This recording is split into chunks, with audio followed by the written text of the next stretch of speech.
We're Lynn and Bill Limpert. We have a retirement home and property in Little Valley, Bath County, Virginia. Our Garden of Eden. Your Garden of Eden. Not Dominion's Garden of Eden. The Atlantic Coast Pipeline would directly impact our property. It would have tremendous negative impacts on Lynn and I. If the Atlantic Coast Pipeline is built as proposed, we would be forced to abandon our home and land and never come back. We simply can't live next to this pipeline or see the destruction it would bring to our property and to Little Valley. The pipeline would take our property by eminent domain, not for the public good, nor for the public need, but for a rich and powerful private company who would profit from our loss and the loss of tens of thousands of people on and near the line.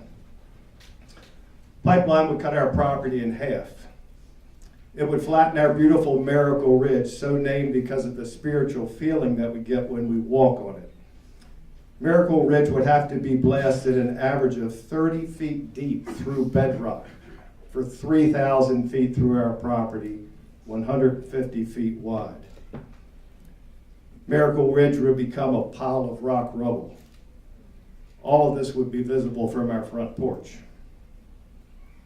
The pipeline would cut through the center of our old growth forest.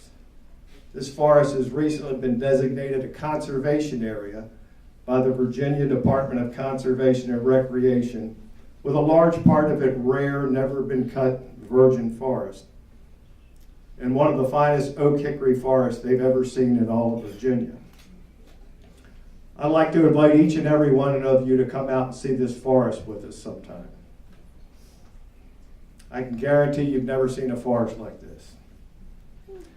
The pipeline would cut off the top of Little Mountain to our west for 7/10 of a mile, all visible from our front porch. The pipeline would come within 600 feet of our home, leaving us well within the incineration zone. If we somehow survived incineration, we and 6 other homes would be trapped at the head of the valley in the evacuation zone of the pipeline with no chance of escape or rescue. The pipeline would traverse slopes of 60% and come within several hundred feet of a number of large landslides that have already occurred on our property and nearby properties just 2 years ago. The largest of these landslides is 500 feet long, 37 feet wide, up to 7 feet deep. And it carried large trees all the way down the mountain when it slid. Another landslide completely blocked our access drive. Landslides explode pipelines. The pipeline would cross Little Valley Run that flooded just 2 years ago and deposited a large field of boulders that relocated the stream. Another flood could explode the pipeline. It would be constructed through karst terrain and adjacent to numerous sinkholes. Sinkholes explode pipelines. The pipeline would lower our property value by at least 50%. No one would buy our property with the pipeline coming through it. We'd actually be better off if our home burned down or was destroyed in a storm than to have the pipeline come through our property.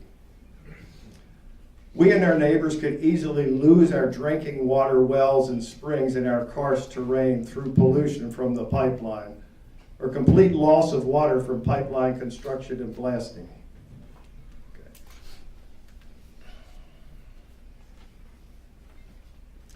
The pipeline could easily kill all the native brook trout in Little Valley Run and eliminate them from repopulating due to pollution and permanent temperature increases. Pipeline would increase flooding through greater stormwater runoff. These are just a few of the negative impacts the Atlantic Coast Pipeline would bring to Lynn and I. We don't have time to discuss the negative impacts to all of us, but they include increased rates for Dominion ratepayers, reduced economic activity in impacted communities, disproportionate impacts to low-income communities, and that's an environmental justice violation. Disruption to impacted communities, massive construction covering 20 square miles and clear-cutting 12 square miles of forest, spread of invasive species, encouragement of more fracking, and worsening the catastrophic effects of climate change. This has been a 24/7 nightmare for Lynn and I, but we're not going to stop fighting. At the same time, I've never been so motivated to fight a great injustice, and I've never been so uplifted by others who would not be impacted by the pipeline but have stood shoulder to shoulder with us. We will not relent in protecting our property by any and all violent means and the properties of all our brothers and sisters who are impacted.